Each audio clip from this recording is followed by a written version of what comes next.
안녕하세요. 오늘도 시청해주셔서 감사드리고요. 바로 사연 읽어보겠습니다.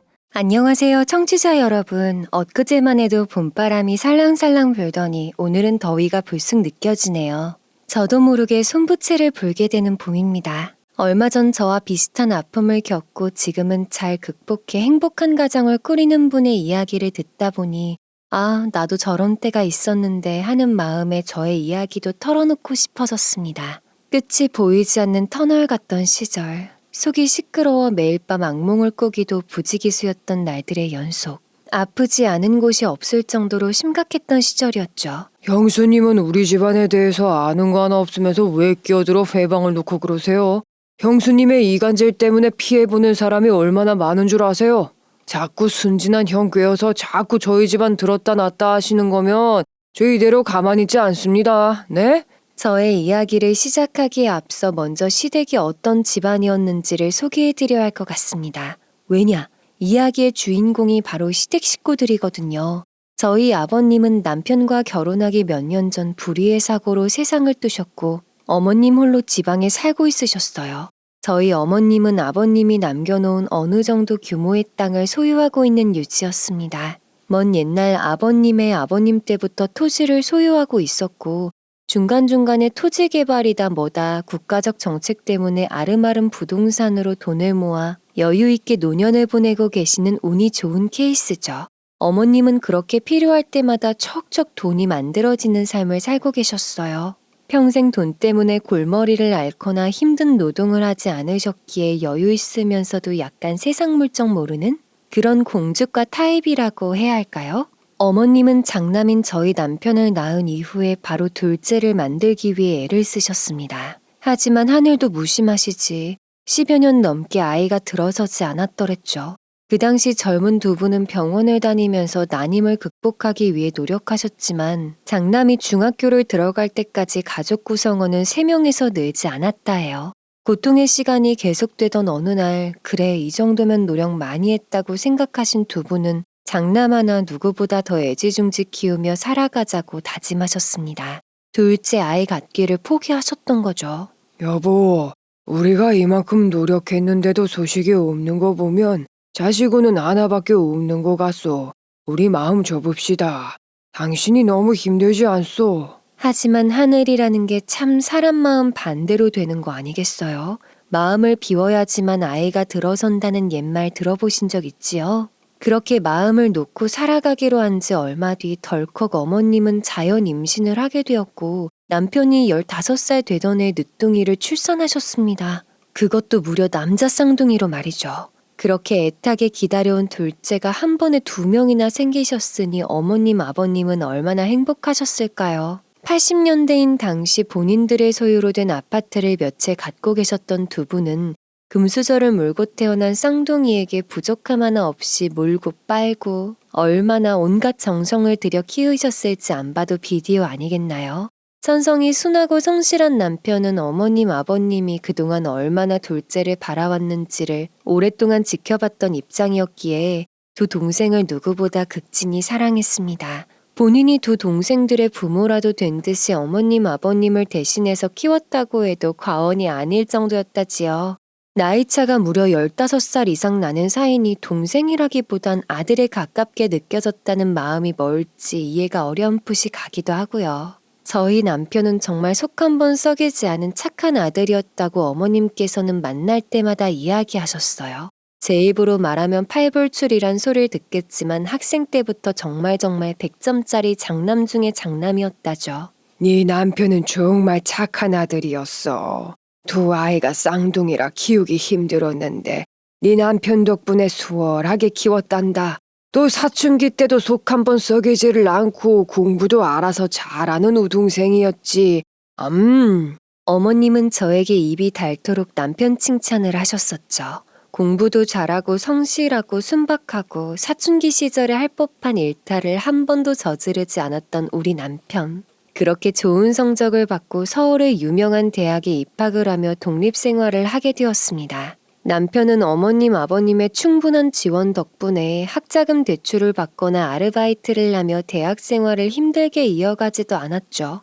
다만 두 분은 지방에서 이제 막 뛰고 구르기 시작한 늦둥이 두 아들을 돌보느라 성인이 된 남편에게 충분히 많은 관심을 주기가 힘들었습니다. 천성이 이해심 넓은 K 장남이었던 남편. 그것을 크게 서운해하지 않았지만 독립된 성인 아들과 꼬꼬마 두 아들을 키우는 부모님은 서서히 두 개의 가족으로 분리가 되게 되는 결과를 낳게 되었죠. 남편은 서울에서 40대까지 홀로, 나머지 가족들은 지방에서 함께 살았기에 사실상 늦둥이들과 남편이 함께 산 것은 학창시절 3, 4년밖에 되지 않았습니다. 남편과 저는 늦었다면 늦은 나이인 40대에 결혼을 하게 되었습니다.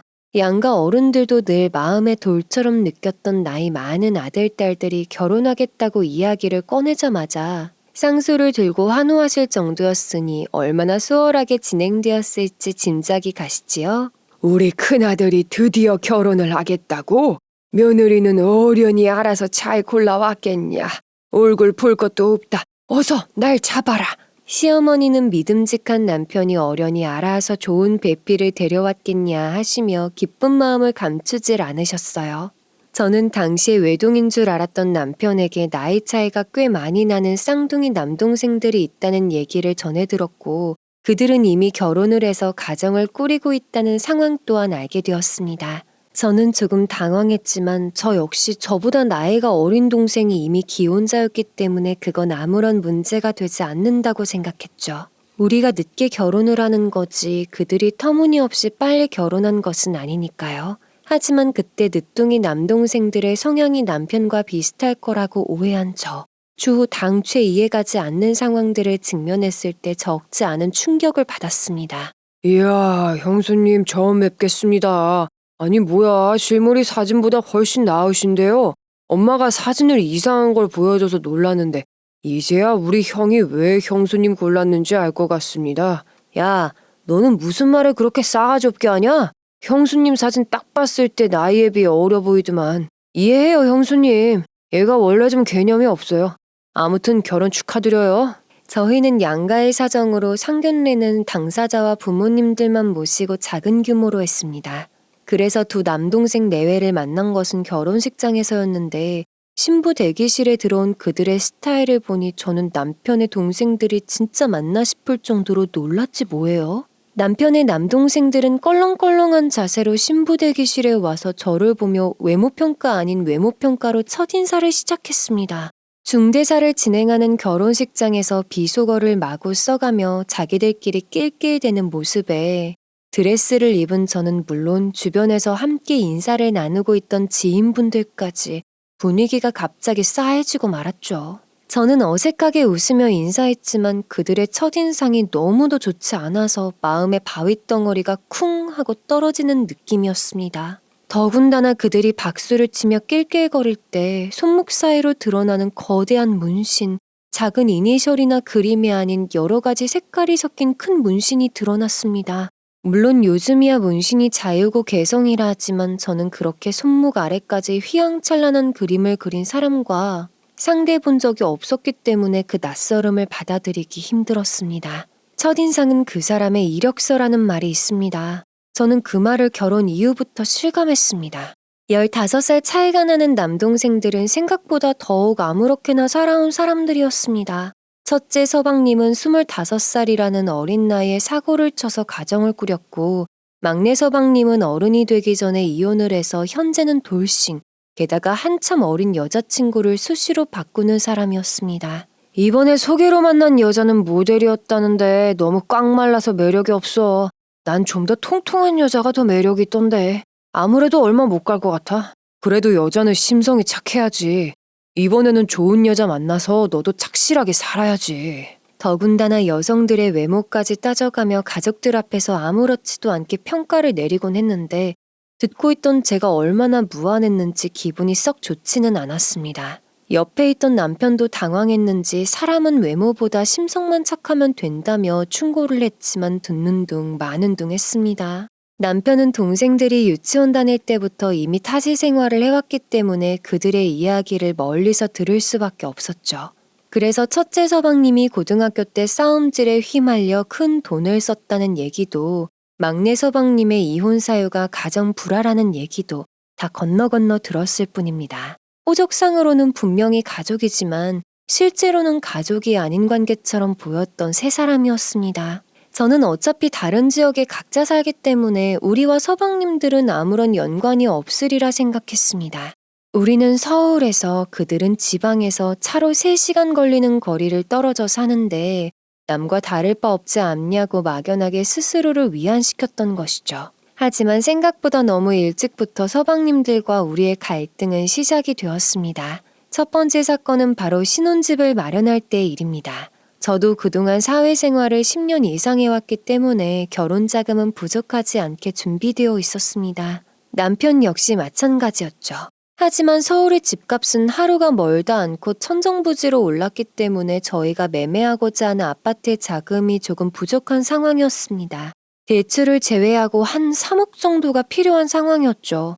남편은 시댁에 지원을 요청했습니다. 어머니, 저희 둘이 꽤 많이 모아놨다고 생각했는데, 집값이 왜 이렇게 오르는지 이 돈 가지고는 웬만한 집은 어렵겠어요. 어머님 도움 안 받으려고 했는데 어쩔 수 없이 지원 요청 드려요. 그래, 나도 뉴스에서 봤다.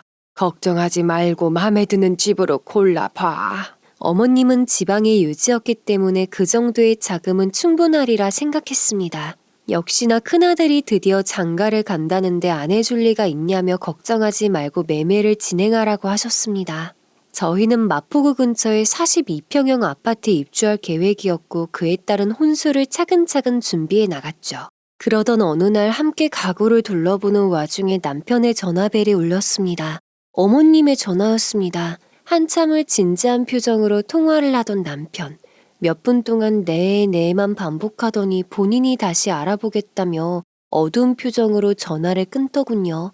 제가 무슨 일이냐고 물었지만 남편은 미주알 고주알 떠드는 성격이 아니기 때문에 아무것도 아니라며 화제를 전환했습니다. 저는 어머님과의 통화 내용이 걱정이 되었습니다. 그리고 며칠 뒤 남편은 진지하게 이야기를 꺼내더군요. 우리가 매매하려고 했던 아파트 말고 그 옆 단지를 알아보는 게 어떨까? 어머니가 준비해 주시기로 했던 자금이 조금 부족할 것 같아서. 왜? 무슨 일 생기신 거야? 큰일은 아니고 둘째가 아이 문제로 도움을 요청했나 봐. 어머니 말씀 들어보니 꽤 급한 일인가 보더라고. 일이 꼬여서 미안하다. 그래서 내가 알아봤는데 옆 단지에 30평형대 괜찮은 충수도 매물이 나왔더라. 우리 여유 자금으로는 여기가 더 괜찮을 것 같은데 어때? 저는 남편의 신중하고 꼼꼼한 성격을 알기에 그동안 혼자서 얼마나 고민하며 방법을 찾았을지 상상이 가더라고요. 제가 안 돼, 나는 꼭 40평부터 시작할 거야 라고 소리칠 사람도 아니고 저는 그렇게 하자고 부동산에 가서 다시 이야기하자고 남편에게 웃어 보였습니다. 하지만 마음 한편으로는 큰형의 신혼집 구입보다 더 큰 일이 과연 뭐가 있을까? 설마 아이가 사고라도 친 건가? 하는 조금 꺼림칙한 마음이 들었습니다. 그 결혼식장에서 저의 외모를 운운하던 둘째 서방님의 껄렁거리는 태도가 곧바로 머릿속에 그려졌기 때문입니다. 평면도에 맞춰서 구매하려 했던 가구와 가전을 다시 리모델링하고 저희는 35평형 아파트에 입주하였습니다. 대출이 끼어 있었지만 서울에 자가를 갖게 되었다는 기쁨이 넘쳤습니다. 이제 불안한 일 없이 안정적으로 살아갈 수 있겠다는 희망찬 마음만 가득했던 시절이었습니다. 집 정리를 마치고 시댁 식구들과 집들이를 했지요. 그리고 그날 온다는 말도 없이 첫째 서방님 내외가 어머님을 모시고 함께 왔습니다. 일찍이 사고를 쳐서 아이 하나를 키우고 있는 동서는 저와 10살 차이가 났습니다. 직업을 가져본 적이 없이 20대 초반부터 쭉 시부모님의 도움으로 편안하게 살고 있는 사람이었기에 저와는 참 다른 분위기가 느껴지더군요. 이마와 입술은 무언가를 집어넣은 것처럼 불룩하게 튀어나와 있었고 코도 비정상적으로 높았습니다. 저는 워낙 그런 쪽에 문외한이다 보니 성형수술을 아주 많이 한 동서의 얼굴이 신기해서 자꾸 시선이 멈추게 되었습니다. 실례가 될까봐 황급히 눈을 돌렸지만 또 어느새 동서의 부자연스러운 얼굴을 멍하니 쳐다보게 되더라고요. 저희는 집들이 식사를 마치고 이런저런 담소를 나누었습니다. 어머님은 오랜만에 보는 큰아들을 보며 얼굴에 미소가 가시지 않았습니다. 저는 그 곁에서 과일을 깎으며 가족 이야기를 듣는데 문득 첫째 서방님의 아이 이야기가 나왔습니다. 그래서 저번에 일은 잘 처리되었니? 아니, 그 자식이 이번에 해외 연수를 안 가면 자기는 집을 나가버리겠다는 거야. 싸가지 없는 게. 내가 마땅히 현금 끌어올 곳이 없어서 엄마한테 SOS 좀 쳤지. 시기가 좀 겹쳐서 형한테 좀 미안하게 됐어. 자기는 골프 배우는 애들이 해외 연수가 얼마나 중요한데 그걸 안 보내려고 했어?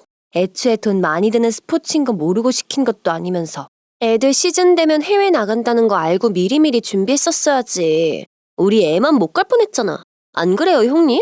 저는 처음 듣는 이야기에 네 하고 반문한 뒤 아, 네네 하며 어색하게 웃어 보였습니다. 갑자기 심장이 쿵쾅쿵쾅 뛰었습니다. 그러니까 이 얘기인즉 시어머님이 큰아들에게 지원해 주려고 했던 자금의 일부가 첫째 서방님네 아들의 골프 해외 연수비로 쓰였다는 거였죠.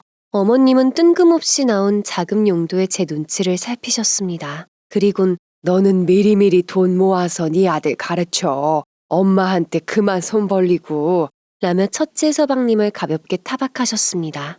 저는 서운한 마음이 울컥 솟아올랐지만 남편에게 이야기하지 않는 편이 좋겠다 싶었습니다. 남편이 어두운 얼굴로 전화를 받던 모습이 떠올랐기 때문이죠. 첫째 서방님이 시댁에 손 벌리는 일이 한 해 두 해가 아니었을 것은 불보듯 뻔했습니다. 남편 역시 자신에게 지원되어야 할 돈이 그렇게 쓰인다는 것이 서운했겠죠. 그때부터였을까요? 저는 앞으로 남편의 K 장남 같은 모습이 계속 유지가 된다면 중간에서 아닌 건 아닌 거야 라고 중재해야겠다 마음먹게 되었습니다. 그리고 사건은 머지않아 한 번 더 일어났습니다. 두 번째 사건은 막내 서방님의 일이었습니다. 앞서 설명드렸다시피 막내 서방님은 20대 중반에 결혼하고 30 전에 이혼한 돌싱입니다. 오냐오냐 키워온 돈 있는 부모를 믿고 어린 시절부터 한량처럼 살아온 사람이었습니다. 그나마 가정을 유지하고 있는 첫째 서방님보다 더 한심한 남자라고 해도 과언이 아니죠. 아무튼 막내 서방님은 자신이 피땀 흘린 노동을 해서 돈을 버는 것이 아닌 단어 그대로 한탕주의자였습니다. 그래서 20대 시절부터 주식이며 코인 등으로 돈을 씹다고 20 잃는 일이 흔했다고 합니다. 손을 벌리면 조금이라도 돈이 나오는 구멍이 있다는 사실을 어릴 적부터 몸소 느끼며 살아온 사람답게 언제나 분수에 맞지 않는 차를 끌고 비싼 술을 마시며 허세 부리기 일수인 부류. 만약 남편의 남동생이 아니었다면 저와 남편의 인생에서는 옷깃도 스치고 싶지 않은 그런 인간 부류였습니다. 저는 막내 서방님의 정확한 직업을 알지 못하지만 자신이 하는 사업에 투자를 종용하는 것을 얼핏 들었습니다. 가족 모임에서도 어머님에게 새로운 사업 아이템을 장황하게 늘어놓으며 이번엔 진짜라고 으스대는 모습이 인상 깊었거든요. 그런 막내 서방님이 이번에는 어머님의 노후 자금을 일부 요구하기 시작했습니다. 엄마, 어차피 그 땅 향후 10년 안에 개발 절대 안 돼. 이미 신도시 계획도 물 건너간 판에 그런 오지를 누가 언제 개발해? 이참에 가망 없는 곳 정리하고 나 새로 시작하는 사업 아이템에 투자 좀 해줘. 이번에 도와주면 내가 2년 안에 2배로 갚을게 진짜로. 너는 무슨 말 같지도 않은 소리를 그렇게 하니? 저번에 준 돈은 다 어디로 가고 또 빈손을 벌리는 거야? 네 나이가 이제 30이다. 이제 하다 늙은 애미 노후도 건드리려고 하냐? 아, 답답하네 진짜. 묵혀둔다고 해서 다 그 돈이 유지되는 게 아니라고. 있는 걸로 투자를 해야지 투자를. 집안에 들어온 지 얼마 되지 않은 형수 앞에서도 그렇게 난장을 피우는데 저는 꼭 10대 청소년을 보고 있다는 것 같다는 착각이 들 정도였습니다. 어머님은 단호하게 막내 서방님의 요구를 거절하지 못했습니다. 오히려 끌려다니는 게 눈에 보인다고 해야 할까요? 늦둥이들을 오냐오냐 키워오신 어머님은 저렇게 막무가내로 때를 써오는 30 다 된 아들에게 늘 못 살겠다라는 말과 함께 일부라도 척척 쥐어주시더라고요. 아무리 어머님이 재산 꽤나 있던 사람이라 해도 그렇게 밑빠진 독이 2개나 있는 판국에는 당해낼 재간이 없겠지요. 그동안 선조들이 조금씩 불려놓았던 땅들은 늦둥이 2 아들들의 흥청망청한 경제관념 때문에 절반도 채 남아있지 않은 상황까지 되었습니다. 또한 부동산 경기가 좋지 않아지면서 예전에 비해 어머님도 씀씀이를 줄이고 노후를 대비하기 위한 방법을 강구하고 있었죠. 그러던 어느 날 한밤중에 남편의 전화벨이 울렸습니다. 어머님의 전화였습니다. 남편은 어머님의 목소리를 듣더니 진지한 얼굴이 되어 방으로 들어갔고 저는 몸이 편찮으신 건가? 무슨 일이 생기신 건가 걱정이 들었습니다. 남편은 방에서 나오며 깊은 한숨을 내뱉었고 저는 이 시간에 어머님께서 왜 전화를 걸어왔는지를 물었습니다. 남편은 아무 일도 아니라고 했지만 저는 촉이 바로 왔죠. 예전부터 자꾸만 어머님을 못살게 굴던 막내 서방님이 무슨 일을 저질렀구나 싶은 마음에 남편에게 나도 가족이니 얼른 이야기해달라 채근하였습니다. 그 녀석이 어머니 몰래 땅에 손을 대려고 했던 모양이야. 다행히 먼저 아시고는 건드리지 못하게 해놨다는데 주말에 내가 가서 한 번 더 토지 대장 확인을 해봐야 할 것 같네. 뭐? 아니 서방님들이 해도 정말 너무하네. 그건 어머님 노후 자금으로 가지고 계시는 거잖아. 이번에 가서 당신이 따끔하게 경고해. 우리가 언제까지 오가며 챙겨드릴 수만은 없잖아. 정말 서방님들 왜 그렇게 철이 없으셔? 아 정말. 그 주 주말 남편과 저는 3시간이나 걸리는 어머님 댁으로 차를 타고 내려갔습니다. 다행히 시어머님과 거래를 자주 했던 부동산에서 막내 서방님이 땅 시세를 알아보며 허튼 짓을 꾸민다는 이야기를 듣고 어머님께 연락을 했던 모양이었습니다. 남편은 남은 땅들이 이상 없는지 각종 업무를 보았고 막내 서방님을 호출하여 호되게 야단을 쳤습니다. 바락바락 대드는 철없는 막내 서방님의 목소리가 담을 타고 넘어올 정도로 우렁차더군요. 막내 서방님이 건드리려고 했던 땅은 향후 10년 안에 신도시 개발이 이루어질 수 있다는 소문이 돌고 있는 알짜배기 땅이었습니다. 소유자가 시어머님임에도 불구하고 막내 아들이 함부로 건드리려고 기회만 엿보는 것이 참 웃긴 상황이었습니다. 저는 남편이 막내 서방님과 대화를 나누던 와중에 저는 어머님에게 다시 한번 노후를 위해서라도 서방님들에게 지원을 해주는 건 아니라고 말씀드렸죠. 집안 내력을 속속들이 다 아는 것은 아니지만 이제까지 어깨 너머로 들어온 수많은 시간들을 생각하면 시어머님이 지금부터는 아주 단호해져야 한다고 목소리에 힘을 주었습니다. 이러다가는 어머님의 10년 뒤가 걱정된다고까지 가감없이 말씀드렸죠. 어머님, 더 이상 서방님들한테 해달라는 대로 다 해주시면 안 되세요. 그동안 까먹은 돈이 얼마인데요. 이건 어머님 노후 자금이라고요. 나도 아는데 자꾸 마음이 약해져서 거절을 못하겠지 뭐냐. 내가 너무 오냐오냐 키워서 자립심이 부족한가 보다. 에휴. 어머님은 민망해하셨지만 아가 네 말이 맞다 하시며 그동안 힘들었던 순간이 울컥했는지 눈시울을 붉히셨습니다. 워낙 오냐오냐 키워온 늦둥이들이라 이렇게 노모의 마지막까지 힘들게 한다고 본인이 잘못 키웠다고 신세한탄도 하시더라고요. 저와 남편은 그렇게 서울로 다시 올라왔습니다. 저는 차 안에서 어머님께 노후 자금만큼은 건드리지 못하도록 단호해지시라고 말씀드렸다 했죠. 남편은 두 남동생들과 함께 산 시간이 너무 짧기 때문에 때로는 너무 남 같다는 생각이 든다고 말했습니다. 저 역시 마찬가지일 것 같더라고요. 함께 산 것은 학창시절에 3에서 4년밖에 안 됐으니 성인이 된 후에 하는 행동들을 보면 마치 남이 어머님의 재산을 빼돌리기 위해 수작을 부리는 것처럼 보일 것 같았습니다. 저는 남편의 손을 잡으며 괜찮을 거라고 당신이 그렇게까지 서방님에게 타일렀으면 알아들었을 거라고 위로했습니다. 하지만 막내 서방님은 제가 생각했던 것보다 좋은 인간이 아니었습니다. 막내 서방님이 결국 어머님의 자금에 손을 댄 것입니다. 저희가 올라갔던 그날 밤 술에 진탕 취한 채 어머님에게 가서 무릎을 꿇었다지요. 내일 당장 돈을 막지 않으면 빚쟁이들에게 쫓기는 신세가 될지도 모른다며 다 큰 성인 남성이 눈물에 호소를 했다는 것입니다. 아니 어머님, 그래서 그걸 믿으셨어요? 제가 그렇게 말씀드렸잖아요. 더 이상 서방님들에게 끌려다니면 안 된다고요. 어쩌겠니 정말. 지금 당장 필요하다고 울면서 말하는데 온 집안이 떠나가라 울고 있는데 어떻게 엄마 된 입장에서 모른 척 하겠니. 그동안 어디에서 무슨 돈을 끌어다 썼는지 나도 모르겠다. 일단 급한 거라도 막으라고 쥐어주긴 했는데 또 어떻게 될지. 어머님, 그 돈이 어떤 돈인데요? 그이가 어머님 노후에 현금 필요할 때 쓰시라고 축의금 받은 그대로 드린 건데 그걸 그렇게 막내 서방님께 줘버리면 그이는 뭐가 돼요 정말. 아휴, 내가 그걸 왜 모르겠니? 왜 모르겠어. 내가 정말 제명이 못 살겠다. 아, 네, 그렇습니다. 어머님이 갖고 계시던 어느 정도의 현금은 저희 결혼식 축의금으로 받아두었던 돈이었습니다. 시어머님의 지원이 첫째 서방님의 회방 아닌 회방으로 인해 들어오지 못했지만 저희 착하디 착한 남편은 축의금으로 들어온 돈도 혼자 되신 어머님이 든든하게 노년을 보내시라고 쥐어드렸습니다. 저 역시 군말 없이 남편의 선택을 지지했고요. 하지만 그 돈이 또 그렇게 철없는 건달 같은 막내 서방님에게 돌아갔다고 들으니 저는 두 눈이 뒤집힐 정도로 답답하고 화가 치솟더라고요. 그리고 그날 저는 남편에게 어머님과의 통화 내용 모두를 말했습니다. 남편은 끓어오는 화를 참는 것 같이 얼굴이 울그락불그락해졌습니다. 그리고 나서 막내 서방님에게 전화를 걸려고 하는 것을 제가 겨우 말렸죠.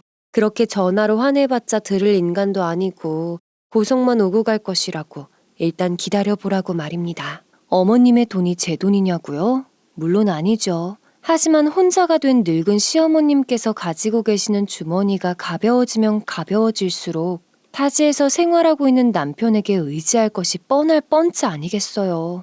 게다가 생각도 없고 어머님의 돈만 탐하는 두 늦둥이 서방님들이 어머님 어디 아프시다는 말에 챙기기를 하겠어요? 모시기를 하겠어요? 어머님이 가지고 계시는 자금이 충분히 있어야지만 앞으로 남편과 저의 미래 역시 트러블 없이 안정적이고 편안할 것이기 때문에 저는 철부지 막둥이들의 행패를 멈출 수 있도록 단단히 못을 박아야겠다고 생각했습니다. 여보, 어머님 서울로 모시자. 뭐? 평생 그 지역에서만 사시던 분이야. 아무것도 모르는 곳에 오시려고 하겠어? 그럼 앞으로 어떻게 할 생각이야? 우리는 한번 찾아뵈려면 3시간을 꼬박 달려야지. 어머님은 두 서방님 사이에서 아무것도 못한 채 주머니만 털리고 있지. 더 이상 아들 같지도 않은 아들들에게 시달리지 않게 도와드려야 돼. 그게 진짜 자식인 거야. 남편은 고민 끝에 저의 제안을 받아들였습니다. 저희는 어머님을 설득했습니다. 역시 예상대로 고향을 떠나기 싫어하셨습니다. 하지만 노후를 위해서라도 꼭 그렇게 하시라 설득에 설득을 거듭하니 어머님께서는 알겠다며 서울의 작은 방을 알아보라고 하셨습니다. 저희는 몇 주 뒤 어머님을 모시고 서울에 올라왔습니다. 못 본 사이에 어머님의 얼굴은 10년은 더 폭삭 늙어 있었습니다.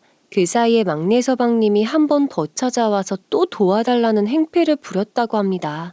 최근 들어서 이렇게까지 돈 때문에 야단인 적이 없었는데 지금은 정말 무슨 큰일을 저질렀나 보다며 어머님께서는 눈시울을 붉혔습니다. 제가 봐도 지금 막내 서방님의 행동은 꽁무니에 불이 붙은 쥐처럼 보이더군요. 돈, 빨리빨리 돈 좀 빌려줘 하는 꼴이 정말로 큰일을 저지르긴 한 모양이었습니다. 저와 어머님은 앞으로 노후를 위해서라도 더 이상 두 아들에게 휘말리면 안 된다고 다시 한번 각인시켜 주었습니다. 어머님은 그래도 아들인데 어떻게 하며 또다시 마음 약한 소리를 하셨지만 그때 저는 단호하게 어머님을 가르치듯 말씀드렸죠. 어머님 연세가 곧 70이세요. 아버님도 안 계시고 시골에 홀로 살면서 만약 아픈 곳 있다면 어떻게 하시려고요? 첫째 서방님이 어머님을 모실 것 같으세요? 막내 서방님이 어머님을 모실 것 같으세요? 에휴, 걔네들이 나를 어떻게 챙기겠어. 본인들 앞가림도 못하는데. 저도 마찬가지예요. 앞으로 그이랑 제가 어머님을 케어해야 하는데 두 사람에게 모든 걸 다 주고 나서 저희에게 기대신다면 저희가 어머님을 잘 모실 수 있을까요? 저 어머님 미워하지 않고 잘 모시고 싶어서 이렇게 말씀드리는 거예요. 어머님 쥐고 있는 거 더 이상 빼앗기지 마세요. 어머님 충분히 할 만큼 하셨어요. 이제 본인들 앞가림 스스로 하라고 하세요. 남편은 어머님에게 남아있는 부동산과 주택 현황, 예금 현황, 보험 현황 등을 꼼꼼하게 확인하였습니다. 어머님과 함께 은행을 돌면서 각종 서류를 떼고 보험금의 수익자를 확인하며 금융 업무를 마치니 그동안 얼마나 많은 재산들이 두 서방님의 지갑으로 이동했는지 확연히 드러나더군요. 어머님은 왜 그렇게 바보같이 두 아들들에게 휘둘렸는지 며느리인 저도 답답했지만 어머님을 끔찍하게 생각하는 저희 남편은 더더욱 참혹한 마음을 이루 말할 수 없었을 겁니다. 남편은 여기저기에 흩어져 있던 주택과 토지를 정리하기 시작했습니다. 어머님이 줄곧 거래하던 부동산에서도 즉각 일처리를 도왔습니다. 노른자 소문이 돌던 토지를 제외하고 나머지 재산들을 하나둘 처리하다 보니 어머님의 통장에는 다시 노후를 준비할 수 있을 어느 정도의 여력이 갖춰졌습니다. 남편은 평일에는 일을 하고 저녁에는 어머님의 재산 정리를 하는 등 하루하루를 바쁘게 살았습니다. 저는 평생 시골에서 살다 온 어머님이 서울에서 공허함을 느끼지 않도록 함께 한강을 산책하거나 주말에는 실버 프로그램을 등록하여 모시고 다니며 서울 생활에 익숙해지실 수 있도록 케어했습니다. 도시 생활을 해본 적 없어서 막연한 두려움을 갖고 있던 어머니도 생각보다 서울살이에 잘 적응하셨고 오히려 시골에서 혼자 지냈을 때보다 건강을 되찾으셨습니다. 남편은 오랜만에 어릴 적에 느꼈던 어머니와의 추억이 생각나는 것 같다며 저에게 슬픈 미소를 지어 보이기도 했지요. 어머님이 그렇게 서울 생활에 적응하는 중 어머님이 서울에 간 것을 이제야 알아차린 첫째 서방님이 저에게 전화를 걸어왔습니다. 참 빨리도 알았죠. 얼마나 연락도 없었고 왕래도 없었으면 집을 비우신 지 2달이 지날 때쯤에 알아차린 건지 헛웃음이 다 났습니다. 형수, 우리 엄마 왜 서울에 가서 지내고 있어요? 어머님께서 몸도 안 좋으신데 혼자 병원 다니기 힘들어 하시는 것 같아서요. 치료할 겸 서울에 잠깐 올라와 계세요. 올라오신 지 2달이 넘었는데 혹시 이제 아신 거예요? 엄마가 아픈 데가 있어요? 일단 알았어요. 형수가 엄마 잘 챙겨요. 별일 아니라는 듯 끊어버리는 첫째 서방님. 어머님이 아프다는데 어디가 어떻게 아프다는지 일절 묻지도 않는 게 진짜 아들이 맞는지 궁금할 지경이었습니다. 동서는 전화 한 통 걸어오지 않았고요. 그리고 얼마 뒤 어머님께 첫째 서방님이 전화를 걸어왔습니다. 손주 골프 레슨비가 또 들어갈 예정이라며 돈을 달라고 요청하는 것이었습니다. 저는 그동안 어머님에게 무리한 돈 요구를 해올 때 어떻게 대처해야 하는지 여러 차례 설명했기 때문에 어머님 역시 저의 코칭대로 불가능하다고 이야기하고는 단호하게 전화를 끊었습니다. 첫째 서방님은 어머님의 태도에 당황을 했는지 여러 차례 전화를 걸어왔지만 어머님은 잘 이겨냈습니다. 첫째 서방님은 어머님의 변화한 태도가 이상하여 여기저기에서 알아본 모양이었습니다. 얼마 뒤 굉장히 분노한 목소리로 저에게 전화를 걸어왔습니다. 받자마자 소리를 빽 지르며 다짜고짜 욕을 날리는 첫째 서방님. 대체 엄마 재산을 어떻게 처리한 거냐고 고함을 치는 모습에 저는 심장이 덜컥 내려앉았지만 최대한 침착하게 통화를 진행했습니다. 이게 무슨 개짓거리래요. 우리 엄마 돈 어떻게 한 겁니까? 이거 우리 엄마 혼자 알아서 할 만한 일이 아닌데. 영수가 엄마한테 우리들 떼어내려고 이간질하고 있죠? 그쵸? 서방님, 말 가려서 하세요. 뭐? 개짓거리요? 이간질이요? 어디에 대고 막말인가요? 이제 적당히 하세요. 어머님 그만 괴롭혀요. 왜 서방님한테 그렇게 행동하는 건지는 본인을 되돌아보시라고요. 오호라, 말하는 거 보니까 이제 알겠네. 엄마 재산 노리고 이간질하려고 서울로 데려간 거 맞네. 그래, 왜 나이 40이나 처먹고선 형이랑 결혼했나 이제 알겠다. 그래, 엄마 재산 노리고 접근한 거구만. 그래서 계획적으로 지방 정리하고 서울로 데려가? 이딴 짓 해놓고 우리가 가만히 있을 줄 알아? 어? 급발진을 시작한 첫째 서방님은 어찌나 소리를 고래고래 지르는지 전화기 밖으로 소리가 쩌렁쩌렁 울릴 정도였습니다. 저는 이 모든 내용을 녹음하고 있었고 남편과 어머님에게 들려드렸죠. 어머님은 욕설이 난무하는 첫째 서방님의 목소리를 듣고는 이마를 짚으시며 눈을 감으셨습니다. 본인이 아이들을 잘못 키운 것 같다며 가슴을 두드리며 우셨죠. 너무 귀하게 찾아온 아이들이어서 오냐오냐 하며 하고 싶은 대로 다 퍼주는 것이 사랑인 줄 알았다고, 다 내 잘못이라고, 그래서 이렇게 된 거라고 목 놓아 우셨습니다. 저는 어머니를 위로했습니다. 어머님은 그저 사랑했을 뿐이지만 두 사람이 사랑과 돈을 착각한 거니 너무 자책하지 말라고 말이죠. 남편은 쉴 새 없이 폭언을 날리는 동생의 음성에 입을 꾹 다물었습니다. 남편은 동생들이 형편없다는 사실을 알곤 있었지만 이렇게 비열한 행동을 실제로는 처음 경험했을 테죠. 꼼짝 말고 기다려. 내가 찾아가서 다 박살낼 거니까. 라고 으름장을 놓는 음성이 끝나자 남편은 곧장 집에 블랙박스를 설치했습니다. 저번 집들이에 찾아왔기에 우리 집 위치를 알고 있는 첫째 서방님이 어떤 행패를 저지를지 불보듯 뻔했습니다. 행패를 부를 때 그 증거물을 남겨놓겠다는 생각이었죠. 폭풍전야 같은 시간이 2주 정도 흘렀습니다. 그동안 저와 어머님, 남편은 서방님이 어떤 해코지를 할지 늘 긴장의 상태로 지냈습니다.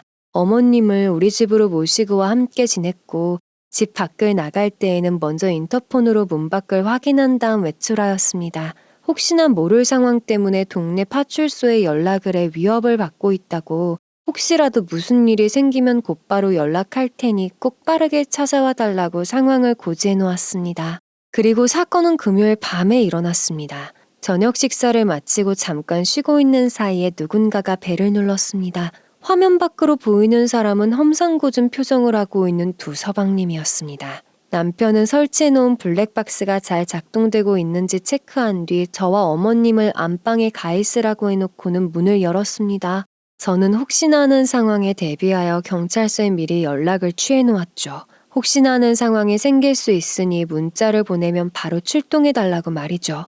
엄마, 나와봐. 엄마 여기 있는 거 다 알아. 목소리 높이지 말고 얘기해. 지금 장난해?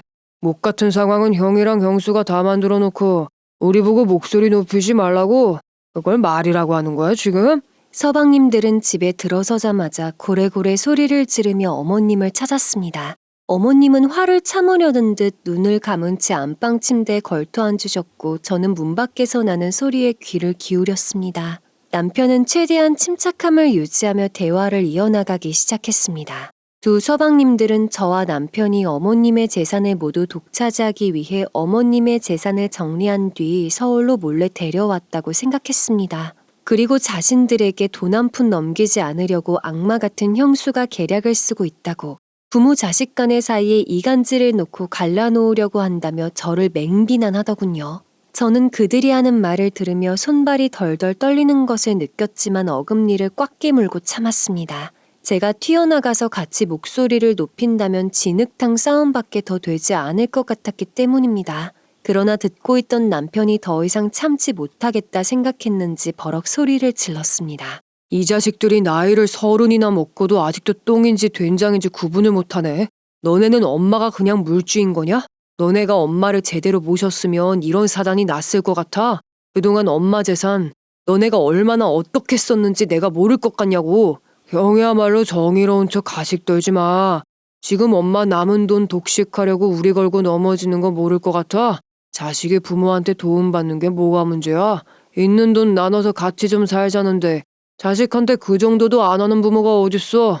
아버지 돌아가시고 나서 나온 보험금 전부가 너네들한테 갔는데 그걸 그렇게 탕진해놓고 어머니 혼자 되셔서 나이 드실 때 쓰실 자금까지 손대려고 해? 뭐? 독식? 걸고 넘어져? 생각이 있는 것들이 할 소리야? 대체 언제까지 어머니를 괴롭힐 거야? 첫째 서방님의 말대꾸에 남편이 이성을 잃었는지 소리를 질렀습니다. 저는 순간 아버님의 보험금까지 모두 탕진해버린 두 늦둥이들의 악랄한 행동에 깜짝 놀라 어머님을 쳐다보았습니다. 어머님은 아버님의 불의의 사고로 받게 된 보험금을 나중에 본인이 떠나기 전 좋은 일에 후원금으로 쓰고 싶다며 누누이 말씀하셨기 때문입니다. 그것이 어머님이 갑자기 세상을 떠나신 아버님을 기리는 일이라고 하시면서요. 저는 그 사실을 알고 있었기에 어머님이 모른 상태로 이미 다 쓰여졌다는 말을 듣고 나서 헉 소리가 날 정도로 놀랐습니다. 저는 곁눈질로 어머님의 눈치를 살폈습니다. 어머님은 이미 해탈하신 듯 눈을 감은 채로 앉아 있었습니다. 남편의 고함 이후 거실이 고요한 상태로 지속되자 갑자기 어머님이 자리에서 일어나더니 방문을 나섰습니다. 정막을 깨고 등장한 어머님을 두 서방님은 올려다보았습니다. 저는 행여나 어머님이 충격으로 쓰러질까봐 어머님의 뒤를 따라 부축하려고 했으나 어머님은 저의 손을 사양하며 천천히 걸어나갔습니다. 소파에 앉아있던 막내 서방님이 엄마라고 말하며 일어서자 어머님은 그대로 따귀를 내리쳤습니다. 순식간에 일어난 일에 저는 입을 막으며 뒤로 물러났습니다. 늘 나약하게 신세 한탄만 하던 어머님이었습니다. 방금까지도 힘없이 침대에 걸터 앉아있던 어머님이었는데 어찌나 세게 내리쳤는지 철썩하는 소리가 집안을 가득 메울 정도였습니다. 따귀를 맞고 고개가 돌아간 막내 서방님이 깜짝 놀라 어머님을 쳐다봤습니다. 그 옆에 앉아있던 첫째 서방님도 말문이 막혔는지 입을 어버버 하고 있는 중이었습니다. 어머님은 매섭게 첫째 서방님을 노려보더니 팔을 높이 쳐들고는 다시 뺨을 날리셨습니다. 무방비 상태로 있던 첫째 서방님 역시 고개가 휙 꺾이더니 억소리를 내며 쓰러졌습니다. 엄마, 똑바로 말해. 아버지 보험금 너네가 손 댔어 안 댔어? 엄마, 일단 진정하고 들어봐. 그건 다른 말 다 집어치우고 당장 말해. 아버지 보험금 손 댔어 안 댔어? 저는 제발 아니라고 말해주기를 바라며 서방님들의 얼굴을 번갈아 보았습니다. 어머니를 올려다보던 막내 서방님의 눈동자가 바닥으로 툭 떨어지는 것을 보았고 첫째 서방님 역시 입술을 깨물며 고개를 떨구었습니다. 저는 단지 두 철부지들이 어머님에게 손을 벌려서 돈을 얻어가고 빌려간 걸로만 알고 있었는데 맙소사 아버님의 보험금까지 손을 댔던 것이었습니다. 그걸 알지 못했던 어머니는 남편의 말을 듣고 두 아들들에게 얼마나 실망하셨을까요? 아버님을 한 번 더 잃은 것 같은 상실감에 얼마나 괴로우실까요? 저는 어머님의 뒷모습이 금방이라도 뒤로 헷가닥 넘어갈 것 같아서 너무나도 걱정스러웠습니다. 어머님은 두 아들들을 노려보며 작은 채거를 쥐어짜듯 울부짖었습니다. 이 부끄럽고 추한 것들아, 니네가 자식이냐? 어? 니네가 자식이야. 아버지 하늘나라 간 돈은 건드리지 말라고 내가 그렇게 말했는데 대체 언제 어떻게 가져간 거야? 말해봐 이 망할 것들아. 엄마 그게 아니라 듣기 싫어. 한마디도 하지 마. 당장 꺼져. 당장 내 눈앞에서 꺼져. 꼴도 보기 싫으니 당장 어머니! 어머님은 소리를 지르시다 비틀거리며 실신하셨고 저는 재빨리 뒤를 잡아 어머님이 머리를 찢지 않도록 부축했습니다. 제가 119를 소리치자 남편은 황급히 구급차를 불렀고 그렇게 그날은 아수라장이 되었습니다. 그날 이후 어머님은 꽤 오랜 시간 동안 병원에 입원하셨습니다. 혈압이 올라 쓰러지시면서 중요한 혈관 하나가 터져서 큰 수술로까지 연결이 되었습니다. 한동안은 병원에서 거동도 하지 못한 채 멍하니 창밖을 보는 일이 많았고 저는 어머님을 간호하며 상태가 호전되기를 바랬습니다. 두 서방님은 어머님의 수술 이후 어머님을 찾아뵀지만 면회를 거부당하며 돌아가기 일쑤였습니다. 첫째 서방님은 어떻게 해서든 어머님의 마음을 돌리기 위해 손주까지 데려오며 갖은 애를 썼지만 어머님은 눈길 한번 주지 않고 돌려보내셨죠. 평생을 양심의 털난 날라리처럼 살아오던 서방님은 어머님의 충격 이후에는 자신의 잘못을 반성하는 것처럼 보였습니다. 병간호를 하고 있던 제가 그들에게 찾아가 더 이상 찾아오지 말라고 전한다고 했을 때에도 윽박을 지르며 행패를 부리는 게 아니라 딱딱하게 굳은 얼굴로 목례를 하고는 돌아섰죠. 어머니가 본인들 때문에 죽음의 기로를 왔다 갔다 했다는 사실이 엄청난 자극제가 되었던 걸까요? 아니면 정말로 어머님 몰래 아버님의 보험금에 손댄 자신이 부끄럽고 비겁하고 추하게 느껴져서 스스로 반성한 걸까요? 진실은 알 수 없으나 확실한 것은 첫째 서방님은 어머님에게 끊임없이 용서를 구하고 있다는 것이었습니다. 자신이 잘못했다고 반성하고 있다는 것을 어머니에게 전해달라고 하며 돌아서기도 했으니까요. 엄마, 제가 잘못했어요. 그러니 아프지 마세요, 정말. 정말로 제가 많이 잘못했습니다. 형, 엄마보다 당장 내가 먼저 죽게 생겼어. 제발 하나밖에 없는 동생 좀 살려주라, 어? 나부터 살려달라고! 막내 서방님은 어머님이 쓰러진 그 이후에도 빨리 막아야 할 것이 있다며 남편에게 돈을 구걸했습니다. 엄마가 쓰러진 것은 안타까운 일이지만 본인도 이러다가 쓰러지게 생겼다고 엄마 땅 정리한 것 중에 일부만이라도 잠깐 빌려달라는 정말 파렴치함의 끝을 보여주는 인간이었죠. 남편은 당연히 막내 서방님의 말을 무시했습니다. 그리고 어머님에게는 가급적이면 막내 서방님의 멍청한 행동을 알게 하지 않기 위해 무던히 노력했죠.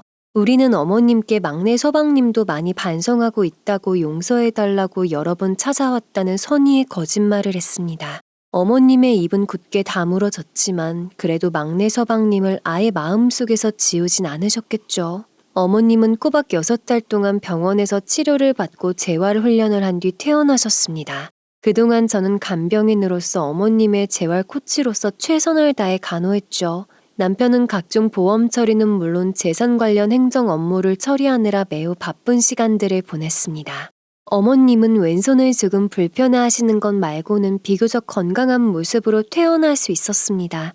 어머님이 병원에 입원을 했을 때는 찬바람이 쌩쌩 부는 늦가을이었는데 병원에서 나올 때에는 하늘이며 땅이며 색색의 꽃들이 주렁주렁 찬란하게 빛나는 봄이었습니다. 아휴, 벌써 봄이구나. 계절이 바뀐 줄도 몰랐네. 이렇게 퇴원해서 예쁜 꽃도 보고 참 좋다. 병원을 나와 오랜만에 집으로 향하는 차 안에서 어머님은 꽃이 참 예쁘네, 정말 예뻐 라고 말씀하셨죠.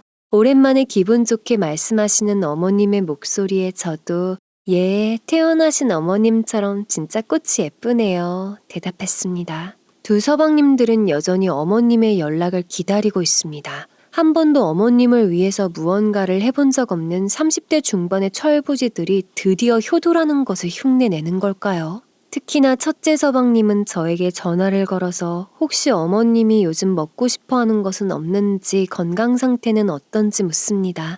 그리고 몸에 좋다는 홍삼 같은 건강식품도 보내주기도 하고 어머님에게 보여드리며 손주들의 사진을 보내오기도 하네요. 형수님, 어머니는 좀 어떠세요? 어머님 기력 없으신데 홍삼 보내드렸어요. 형수님이 잘 좀 챙겨주세요. 저는 그들이 이제껏 어머님에게 했던 배신들을 떠올리면 차라리 모른 척 연락을 무시하고 싶지만 그래도 천륜이라는 것이 어떻게 한 번의 사건과 하나의 미움으로 단칼에 무잘리듯 썰리겠나 생각합니다. 그래서 가급적이면 어머님의 마음이 서서히 열릴 수 있도록 첫째 서방님의 노고를 항상 전달하고 있어요. 그럴 때마다 어머님은 못 들은 척 듣고 싶지 않은 척 딴청을 피우십니다. 그래도 시간이 지나면서 서서히 누그러지고 있는 것 같아요. 오늘은 잘 익은 홍시가 먹고 싶네 같은 말씀을 던지시더라고요. 생각해보면 가장 불쌍한 것은 어머님도 두 서방님도 아닌 저희 남편이 아닐까 싶습니다. 남편은 사실상 이 모든 사실을 금융 업무 처리하면서 다 알고 있었던 거니까요. 아버지가 돌아가셨을 때 오랫동안 가족으로서 함께하지 못했다는 사실에 매우 힘들어했던 남편. 그런 남편이 아버지의 보험금이 두 동생들의 사적인 용도로 모두 쓰여졌다는 사실을 알게 됐을 때 얼마나 심장이 아팠을까 싶습니다.